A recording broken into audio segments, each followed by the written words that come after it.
Hello, celestial beings. It's me, Mel, aka Pocket Mystic, and I am on a mission to make mysticism more accessible and supportive through tarot readings, astrological updates, and guided meditations that fit seamlessly into your schedule.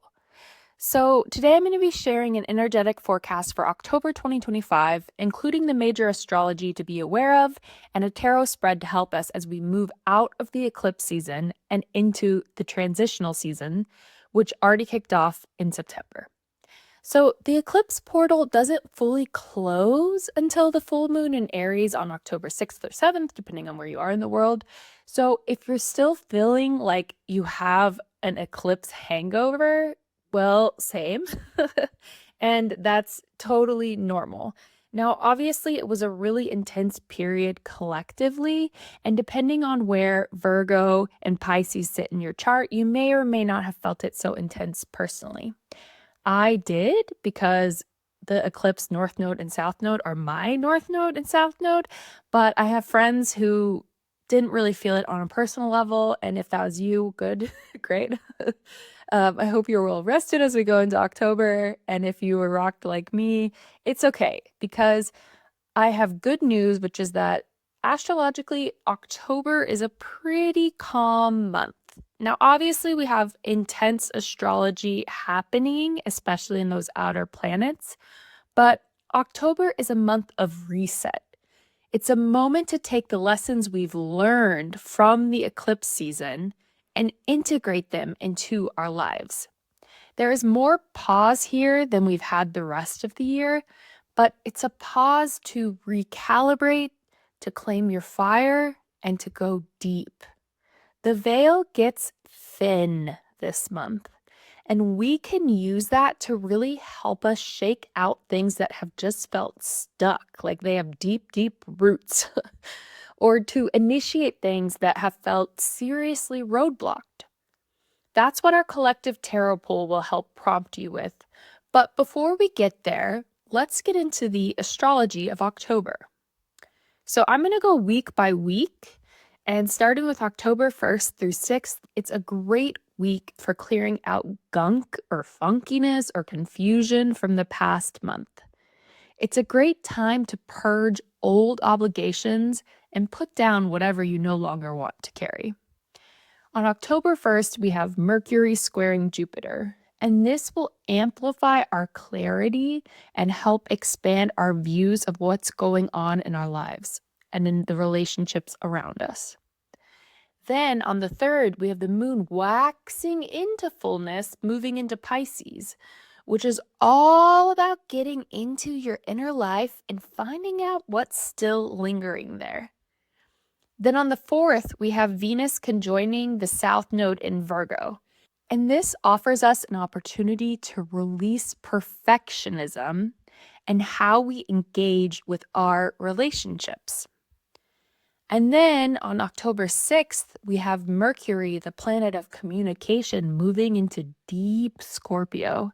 So with all of that clarity that we've received throughout the start of the week, this will be a day that will favor brave, bold, and honest conversations that you may have been avoiding.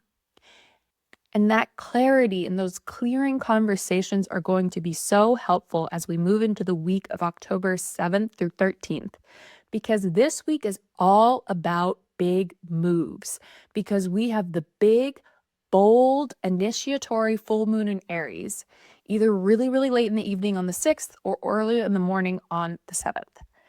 This is a moon that offers courage, self-advocacy, clean cuts, and making bold moves. This is the time to claim your fire, that spark that has been growing and building all throughout the month of September. This is a great full moon to take one decisive action that supports you and your future self. Now, you might feel like you end up going a little too hard or getting a little too bold with that moon because it's an Aries moon and it's a full moon and it's initiatory and it's loud.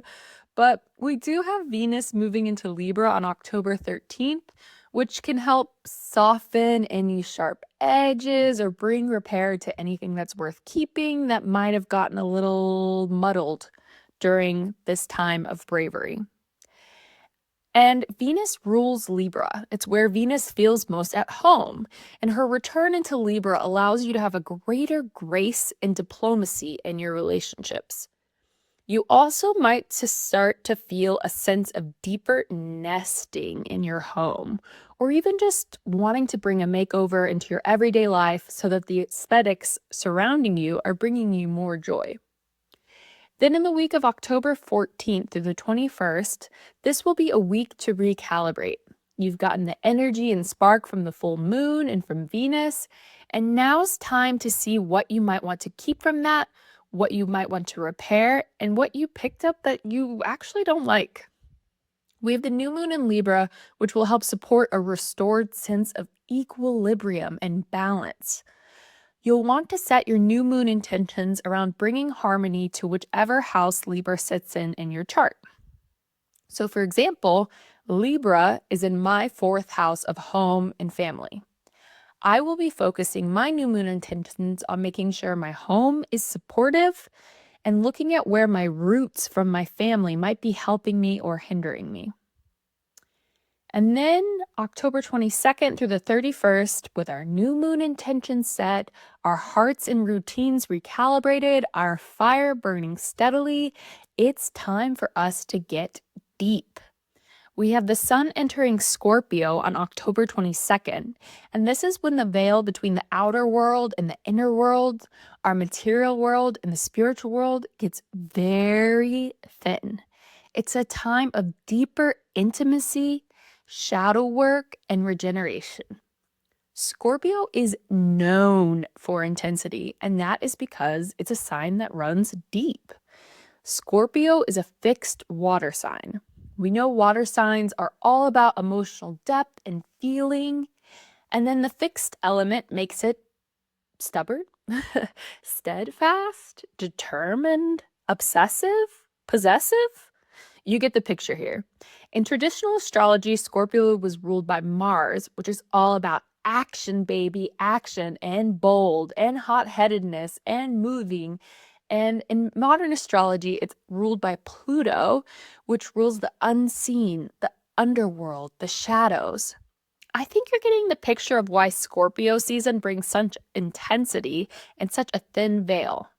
And then, of course, we have Samhain starting on October 31st. This is a Celtic festival that marks the end of harvest season and the movement into the darker half of the year. It's believed that this transition is part of why the veil is so thin and allows spirits to pass through. So this can be a powerful time to connect yourself with the wisdom of your ancestors or release ancestral ties that are no longer serving you. So now, with those highlights of the astrology of October, let's do a collective tarot pull to support you during this time. You can do this pull for yourself for a more individualized reading, but card 1 will be, what lessons do we need to carry forward from the eclipse season? Card 2 will be, what is blocking you from clarity? Card 3 will be, what fire is it time to claim in your life? Card 4 will be, what needs to be recalibrated or rebalanced in your life? And card 5 will be, where can you go deeper in your own shadow? And so now let's do the pull. Okay, card 1, what lessons to carry forward from eclipse season? We have the 9 of Swords. The eclipse season stirred up anxieties, sleepless nights, and mental spirals. The lesson here is not to avoid the shadow, but to recognize that fear magnifies in the dark. October asks us to carry forward awareness of our mental patterns when we catastrophize, when we self-punish, and to transmute them through compassion. This card reminds the collective that fear is not the truth. It's a perspective. It doesn't have to rule your decisions or your emotions. You can let it teach you what it has to show you and choose to move on from it. Then card 2, what blocks you from clarity? We have the Queen of Pentacles, which is kind of a surprising block card. But here it's saying that comfort, responsibility, and material caretaking can cloud clarity. Perhaps we're so focused on security, on nurturing others, or maintaining material stability that we don't pause to ask, what do I need? What do I feel? The block is being overly practical and overly responsible. True clarity requires stepping outside of the provider role to listen to your own intuition. And then card 3, what fire is it time to claim? We have the Magician. So here's the ignition point. The Magician says you already have the tools to manifest your next chapter. So the fire to claim is your agency, your ability to focus will and intention and skill and turn it into reality. This is not a time to wait for signs. It's a time to act as if you are the alchemist. Claim your words, your rituals, your creative powers, because what you say and do has real magic. You've already received this clarity from the eclipse season, so now is the time to act. Then card 4, what needs recalibration or rebalancing? We have strength. So strength here speaks of balancing force with softness, action with patience. If you've been overexerting, it's time to let gentleness in. If you've been too passive, it's time to bring courage in. It's time to act. Recalibration lies in integrating both the lion and the maiden, the light and the shadow. October's Libra New Moon supports this. Restore balance between inner fierceness and inner tenderness. Then for card 5, where to go deeper in your shadow, we have the 8 of Cups. This card invites the collective to look at what is no longer emotionally fulfilling and walk away. The shadow here is attachment, staying with old relationships, projects, or identities out of guilt or fear of the unknown. The deeper work is recognizing when something has run its course and choosing the spiritual path of departure. This is an initiation into maturity, choosing the unknown because your soul is calling you there, rather than staying in the comfort of what you know doesn't belong to you. And I know it probably feels like a lot of times these tarot pulls are telling you to release what is no longer serving you, but that's because that's a major theme of this year and next year and 2027. So it really is a time of recalibrating, of getting rid of what doesn't work for you and digging into what is for you. And as you can see, October is really a month of integration. We're still shaking off eclipse energy and we're asked to sift through what's been stirred up to discern what's true, what's fear, and what needs to be left behind.